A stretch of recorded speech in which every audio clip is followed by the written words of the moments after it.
বিসমিল্লাহির রহমানির রহিম। আসসালামু আলাইকুম রহমতুল্লাহি ওয়া বারাকাতুহু। আমি মোহাম্মদ হারুন মণ্ডল, সয়েল সায়েন্টিস্ট। তো আপনাদেরকে এতটুকু আশ্বস্ত করতে চাই, যেহেতু কৃষক ফ্যামিলির বা কৃষক পরিবারের সন্তান আমি, আমাদের কৃষি জন্মগতভাবেই আমরা কৃষির সঙ্গে এক ধরনের সম্পৃক্ত। তো আমি যে বিষয়ে আজকে একটা ভিডিও তৈরি করলাম বা করতেছি, তা হচ্ছে আগাছা দিয়ে আমাদের এই জমিটাতে বেগুন লাগানো আছে। 27 শতাংশ জমি, 27 কাঠা, 27 কাঠা, আড়াই কাঠায় 2.5 শতাংশ 1 কাঠা, 27 কাঠায় আছে এখানে। তো আমি যে বিষয়ে তথ্য দিচ্ছি বা নেওয়ার চেষ্টা করব, তা হচ্ছে যে এই জমিটাতে আমার একসঙ্গে আদা প্লাস বেগুন লাগানো আছে। এটা হচ্ছে সিজনে মৌসুম ভিত্তিক বেগুন না, অফ সিজনে যে বেগুনটা পাওয়া যায় সেই বেগুনটা। তো এই এই এই জমিটা ছাড়াও আরও এরকম 3টা জমি আছে আমার, অর্থাৎ মোট 3 বিঘার মতো, 3 বিঘার কাছাকাছি হবে। তো আমি যে জিনিসটা নিয়ে খুবই চিন্তিত বা যেটা নিয়ে আমি কথা বলতে চাচ্ছি, তা হচ্ছে যে এই ধরনের একটা জমি থাকলে আগাছা হবে, এটা স্বাভাবিক, কিন্তু এই আগাছাটা নিয়ে অনেক টেনশনে পড়ে গেছি আমরা কৃষকরা। যেহেতু আমরা রংপুর জেলার মিঠাপুকুর থানা, আমাদের শস্য ভান্ডার খ্যাত।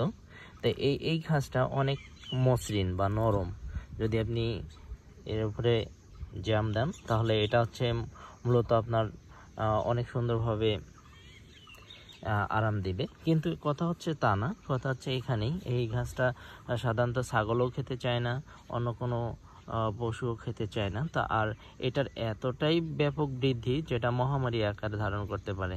তো কৃষকদের যদি আপনারা হেল্প করে, কৃষি কর্মকর্তা আমাদের অ্যাভেলেবেল সময় আসে না, একজন বিএস আছে মোটামুটি আলহামদুলিল্লাহ, উনিই আসে, আর কোনো কৃষি কর্মকর্তা আসে না, আমার চোখেও পড়ে না কখনোই।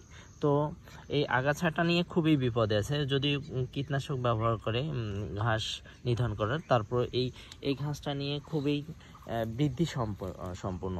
এই ঘাসটা দেখেন অন্যান্য আগাছা যদি থাকে তার চেয়ে এই ঘাসটাই বেশি। এই বছরেই প্রথম এই ঘাসটার দেখা আগাছাটার। তো এই মাথাটা সম্পূর্ণটাই যদি ভরে যায় এই ঘাস দিয়ে, এই আগাছাটা দিয়ে, তাহলে একজন কৃষক কীভাবে তার লাভবান হওয়ার চিন্তা ভাবনা করবে? তো আমি এজন্যই আমার ভিডিওটা আমার ফেসবুকে আপলোড করার চেষ্টা করব,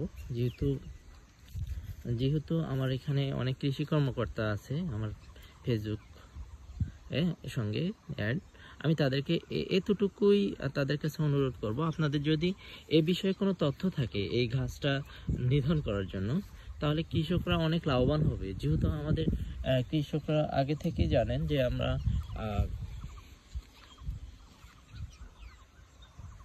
কৃষকরা অনেকটাই মানে আপনার যেটা বলে উদ্যোক্তা হওয়ার জন্য যে একটা বেনিফিট, তাদের অতিরিক্ত একটা টাকা লাগে, সেই টাকাটাও অনেক কৃষকেরই নেই, ম্যাক্সিমাম কৃষকেরই। অনেক কৃষক আছে বর্গা চাষি, সেক্ষেত্রে যদি আমার জন্য সমস্যা না হলে অন্য কৃষকের সমস্যা হবে। আর দ্বিতীয়টা হচ্ছে, যেহেতু আমরা লাভের আশায় কৃষি কাজ করি বা চাষ করি, তাহলে লাভের জন্য কাজ করতে গেলে আমার অবশ্যই এই আগাছাটা নিধন করতে হবে। আর আগাছা নিধন করতে গেলে অবশ্যই এর পিছনে আমাদের শ্রম দিতে হবে। যেহেতু এটা এই যে উঠে সম্ভব হচ্ছে না, সেজন্য আমাদের একটু উপকার করতে হবে। তো এদিকে দেখেন যে এদিকে ঘাসেই উঠে নেই, অর্থাৎ আগাছাই ওঠে নেই। আর ওই জায়গাটা দেখেন, ওই জায়গাটায় সম্পূর্ণটাই আগাছা দিয়ে ভরে গেছে। তারপরে ওই আগাছাটার নাম পর্যন্ত আমরা সবাই জানতেছি না। তো আমরা এতটুকুই আমি জানতে চাচ্ছি বা চেষ্টা করতেছি। আপনারা যদি লাইভে বা আমার ভিডিওটা দেখে থাকেন, আমাকে অবশ্যই একটু হলেও জানাবেন, যেহেতু আমাদের এই ঘাসটার সম্পর্কে কোনো তথ্য জানা নেই। আর এই ঘাসটার ব্যাপক বৃদ্ধি, এর ধ্বংস নেই।